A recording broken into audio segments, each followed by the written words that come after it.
Sa gitna ng patuloy na pag-angat ng kanyang karera sa international tennis, ibinahagi ni Alex Ayala ang kanyang pananaw sa lumalaking atensyon at suporta tinatanggap niya mula sa mga taga-subaybay sa buong mundo. Para sa detalye, narito report ni Paulo Salamatin. Isa ang 20-year-old Filipina tennis sensation na si Alex Ayala sa mga mainit na pinag-uusapan ngayon at nakakakuha ng kaliwat ka ng atensyon sa international tennis scene.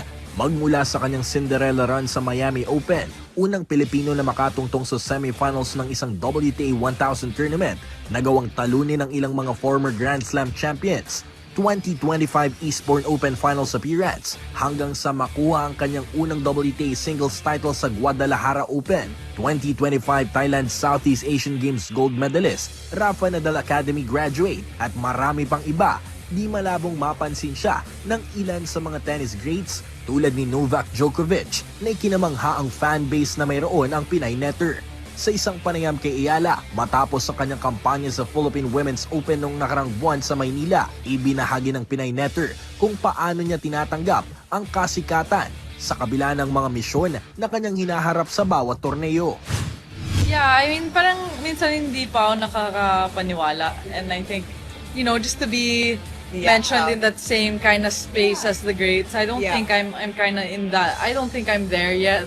Well, no, I'm not there yet. It's just, this popularity is gaining attention and I'm just so grateful, but I try to focus on my tennis. I'm still new on tour. I have so much to learn and I'm so eager to learn. So there are a lot of things for me to focus on as well. Nagbigay din ng pahayag si Ayala patungkol sa kanyang plano sa kanyang karera ngayong taon.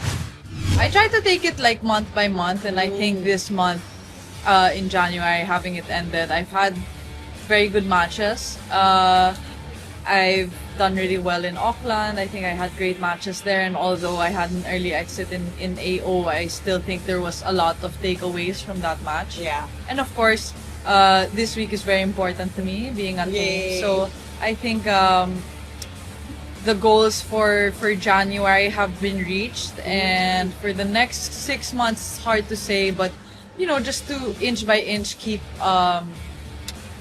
improving in the rankings as much as I can. Of course, it's different when I have to defend points. Hindi pa tapos ang trabaho para kay Ayala kung saan patuloy pa rin siyang umuukit sa kasaysayan ng tennis matapos muling masungkit ang kanyang career high na world number 43 sa WTA rankings at inaasahang tataas pa ito base sa magiging resulta ng kanyang kasalukuyang sinasalihan na WTA 500 Abu Dhabi Open. Paulo Salamatin para sa Atletang Pilipino para sa Bagong Pilipinas.